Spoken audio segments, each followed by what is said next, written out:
and welcome to Piper's Paraphrases. I'm Professor Pipes, and this week we're passing the midway point of Shakespeare's Macbeth. Meaning, we're in Act 3. Let's get started by reviewing the past two acts.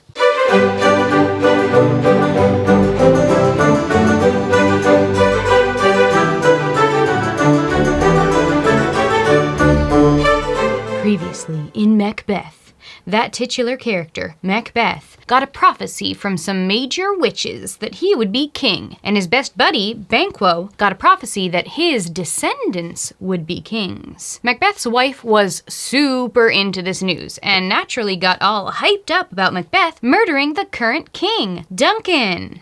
After a bit of proing and conning and a brief hallucination of a floating knife, Macbeth eventually does murder the king and framed his servants, whom he conveniently killed under a pretense of revenge once everyone finds out about the murder. Duncan's sons fled the country, afraid for their lives, which then makes everyone assume that they are the real murderers. Macbeth is then named king. So, yay! In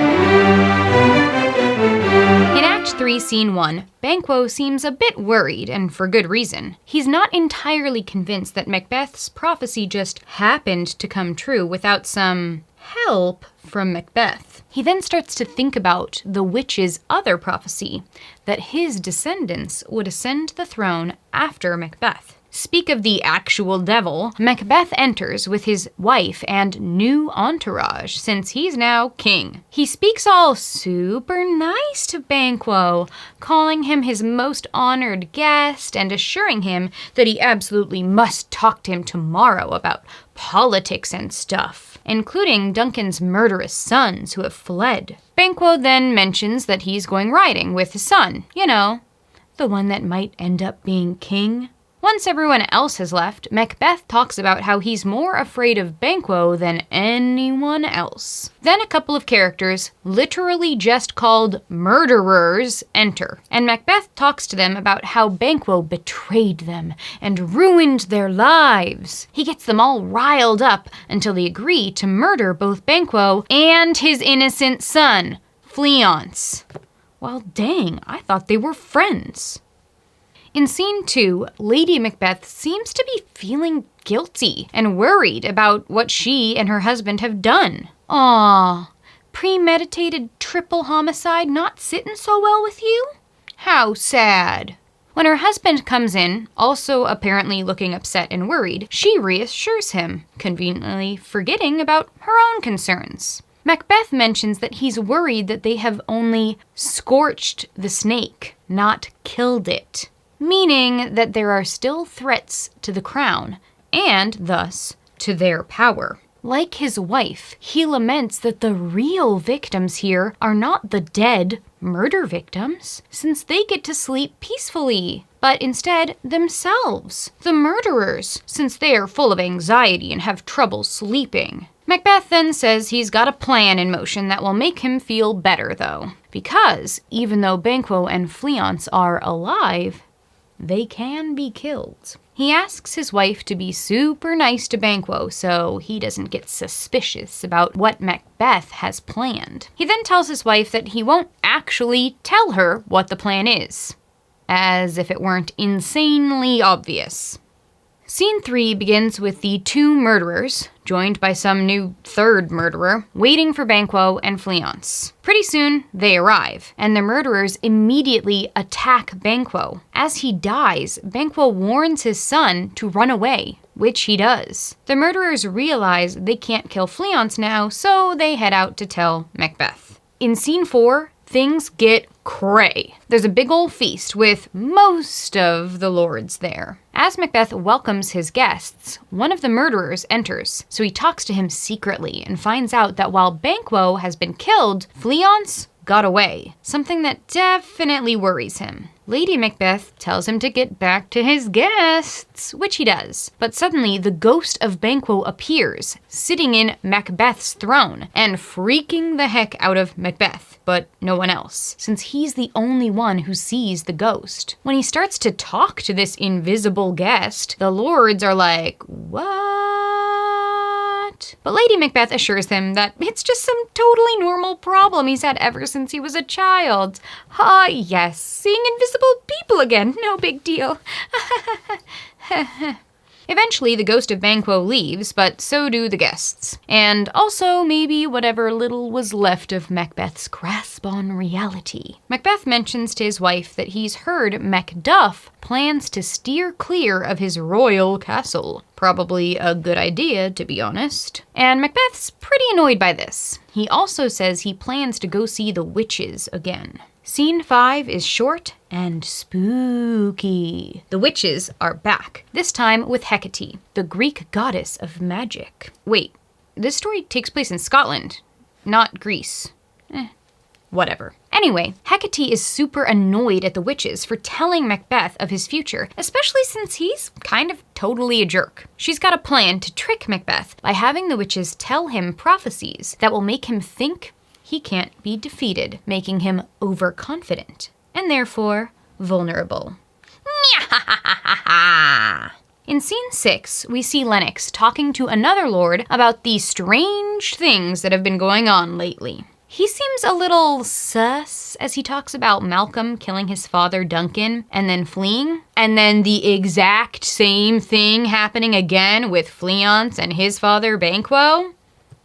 Then they talk about what's been going on with Malcolm since he fled. He's been living with the English court, and Macduff has recently gone there too, to ask King Edward to help bring peace and murderless knights back to Scotland, so they can be rid of the tyrant Macbeth. What does this mean for Macbeth? It's time to prepare for war! And on this ominous note, the act ends. Before we head into themes, I thought I'd take a minute to talk about some pretty major character development. Or rather, de-development. Undevelopment? Anyway, Macbeth has crossed over from murdering in order to achieve his ambitious desire to follow his destiny and be king, all the way to plotting the murder of his close friend and an innocent child, just to maintain his power. Talk about power corrupting. Nothing seems too low or too foul for him now. Meanwhile, Lady Macbeth, who was arguably the more conniving and evil character in the previous acts, now shows signs of guilt and discontent at their actions. Macbeth even refuses to tell her about his plan to kill Banquo and Fleance, and then points out that she seems surprised by his ominous speech. So while their villainy has sent Macbeth spiraling into more and more evil, it seems to have had the opposite effect on his wife. As we dive into the themes and motifs in this act, let's begin with power and ambition and their close connection to evil. Ambition drove Macbeth to murder Duncan, but now that he has what he wanted, power, he finds that it's not enough. He wants more. It's not enough to be king. He must be king forever. He can't let someone else's kid take the throne after he dies and instead has to murder that child, even though he has no heir anyway. Macbeth's power has made him paranoid, and he assumes that everyone else is as ambitious and evil as he is. Therefore, he assumes that Banquo and Fleance must be plotting his murder, so he needs to take care of them first. His ambition has driven him further and further into this evil path, where one crime, one death, leads to another, and another, and another. And it's now all leading up to Macbeth preparing for war. Traditionally, Act 3 in a Shakespearean play is when a decision is made by the main character that determines the end for that character. And by choosing to outright murder his innocent friends, Macbeth has ensured his own doom. After all, as Macbeth himself said, things bad begun make strong themselves by ill. Next up, let's talk gender. So far in the play, there's been a lot of talk about how maleness equals evilness, and yet Shakespeare made a point to have Lady Macbeth come up with the murderous plot and set it in motion, demonstrating that the rules of gender may actually be more like guidelines, if that. In this act, the qualities of manhood are discussed yet again. When it comes to Lady Macbeth, the qualities of a man are clear. He must be a brave leader and show no weakness. When her husband freaks out after seeing a literal ghost, Lady Macbeth asks him, "Are you a man?" And then later says that he has been unmanned in folly, meaning that his foolishness has made him less of a man since he's paralyzed by fear. Macbeth definitely feels the effects of these burns, saying that, "What man dare? I dare," and saying, "I am a man again," when the ghost leaves and he is once again his normal, brave, and therefore manly self. However, it may not be as simple as that. Earlier in the act, when Macbeth asks the murderers if they're just going to stand by and let Banquo wrong them, they respond, "We are men." To which Macbeth responds that, yeah, they may be men, in the same way that terriers and Rottweilers are both dogs. Yes, corgis too, Cooper. Basically, he's saying that being a man is different than being a man. Okay. So all people are people, but they have different qualities that define them. That makes more sense.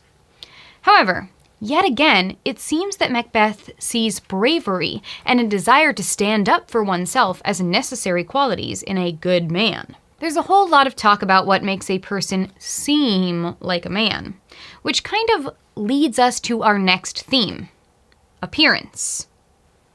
It's been clear throughout the play that appearance plays a big role in our decision-making. But perhaps it shouldn't. And that is evident in this act as well. Macbeth mentions in scene 4 that he keeps a servant feed in the house of every one of his lords. In other words, he's got spies all over the place.